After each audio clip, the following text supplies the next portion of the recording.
So this is where it gets a little awkward, you know. Okay, all right. All right, so I've got some boxes here that Brenda so kindly prepared for me. And just like with the other ones, when we open the boxes, you do want to use, you want to cut the tape. And don't be too afraid. We do have cardboard that always protects our books because they're precious, right? Just like with the comprehensive read alouds, there's a packet inside with really important information.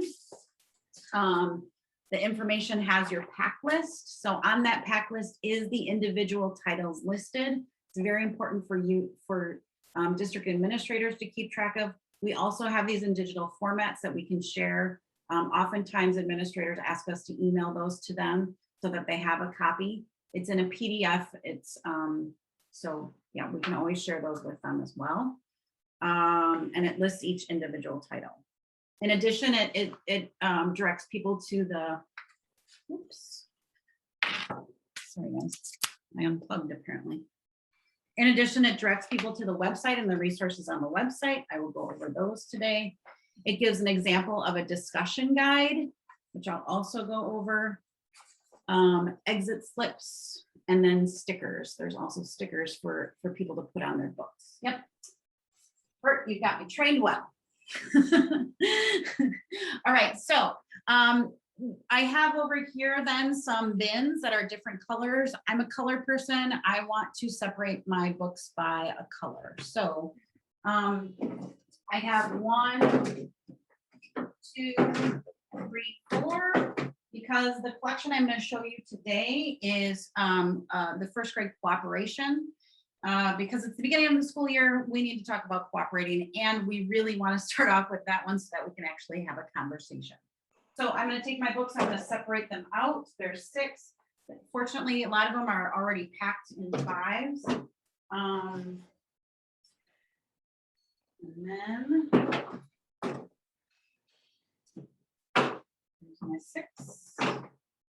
And then one of the example book I'm going to show you today is La Rebelión de los Lápices de Colores. So this book here is about, well, it's about this girl Dee Dee and how her pencils aren't very cooperative, and they do eventually learn to work together, which I think is a great book to have a conversation with kids about. They love the colorful illustrations. They love the concept of crayons. It's very familiar concept. It feels very real to them, especially at this age in first grade. So it's a really outstanding story. Each book comes with a discussion guide. I should probably show this on the digital so it's easier for you to see, but it's separated into 3 sections, just like our read alouds. So that pattern of 3s, before, during, and after, we're reinforcing that in our book club time, and we're not complicating it for our students. We just want to reinforce that. What we want to complicate is, in the part that is different, is what they're discussing and how they're doing that. We encourage them that while they're reading, before they read their book, we state objectives. Your objective is to talk. Your objective is to do the reading and be prepared. And then it gives a resumen del libro. So this is something that the students can share with each other, talk with each other about. And then they will go through and talk about durante la lectura, during the lectura. The big idea is cooperation. That's the focus. There's a question for them to focus on. It is how do the main characters cooperate to achieve their goal together. And so that is the main question that they're going to focus on throughout their discussion, and they really want to answer that by the end of the discussions. And then it gives them some ideas, some sentence prompts, some questions to think about while they're reading. And the goal is for students to read their stories independently, as Bert said, maybe in pairs, maybe on their own, or you know, it would be ideal if they could listen to it as well. But while they read, they want to think about these questions, and they want to just put notes into their books. We don't want to make that overly complicated. We don't want them to have to write a log or do something like that. I just read an article about that, but we want them to just make Post-its so that it reminds them, and then when they come to group, feel prepared. Kids love this because it also makes them feel like adults, right? Like they are the teacher and they love those opportunities. So, and then as a teacher, you want to make sure that the space is ready for them and the time is clear of when they meet and how they meet. So that is one example of a book and some of the resources that go with it. Ideally, each of our bullet, and then at the end of it, each person's gonna create a exit ticket. And on that exit ticket, ideally, we'd like to have the main question on it for each book. At this point, it's not like our data isn't organized enough for us to be able to do that, but that's our eventual goal. So for now, it's just a blank template, but teachers are welcome to organize that however they'd like. We also have provided for teachers, I didn't print it out. We also have provided for teachers a guide for discussion and how they can, the norms for discussion, as well as a rubric for them to assess that discussion. And that rubric can be given to students to assess within their own group, as well as teachers to be able to assess. In an ideal world, a teacher has the time to walk around and listen to the groups and take note. And so they can give some feedback to the students so that they have more time for that conversation. The goal with this is to find books they love. The goal with this is to have conversations about them, promote that social activity, and to be excited about reading. And that's why we want to provide some simple tools for them to be able to do that. Let me go back. Bert, did you want to make a comment? No, I mean, again, I don't think there's any issue with the a total of 16 titles, because again, that would just say 1 week, you're going to do a couple of days with these 4 groups, and then maybe next week or 2 weeks later, you can bring in and do like 2 or 3 more groups with another group. So I think the 16, I don't think having just the 4 different books within a text set is a big issue at all. Because again, most teachers would not be able to do that many groups all at once. In fact, we tell people that maybe you just want to do one group at a time.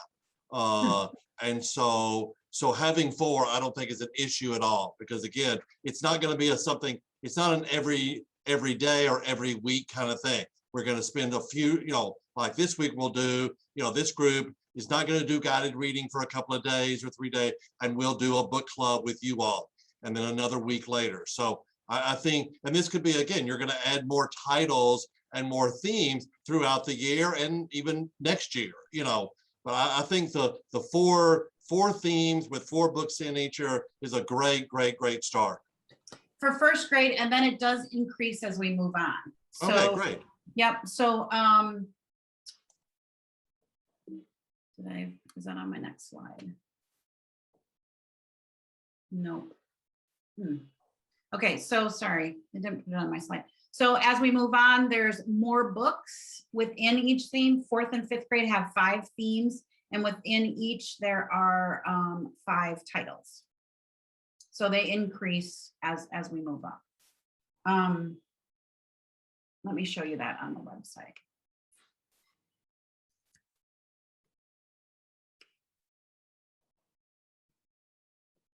So here is the resource page for the book clubs. You can click on these different grade levels to see the collections, just like before, but it literally brings the titles together. And then the themes are right here. See collections by themes. You can see there's 2 themes in kindergarten. I was really hesitant to create any kindergarten collection, but I did. We've got 4 in 1st grade, we've got 4 in 2nd, we've got 4 in 3rd, and then we've got in 4th grade 5 and 5th grade 5. So there are our different themes. One of the tools that we don't have created, and I was just looking to see if we will create it, I'm not sure how needed it is to show the correlation with books from the read alouds and themes from the read alouds. I was thinking that would be a very handy tool for our curriculum ninjas, people like that. as they move into it. So that is one other thing. And then there's a link to the discussion guides. I didn't mention when I was pulling the books out, the discussion guides and the summaries of the books are also important for the teachers to be able to have to do their quick book talk with the class so that they can choose the book, or the group, so that they can choose the book that they prefer. Now, going back to the packaging, you're not offering and you're not providing the plastic tubs, are you? No. Okay, all right. No. It's just a suggestion for how I would organize it. When they come, they will be organized like second grade. There's 2 boxes. There'll be 2 boxes because fourth and fifth there will be 3. So the collections will be together in the boxes. What am I forgetting?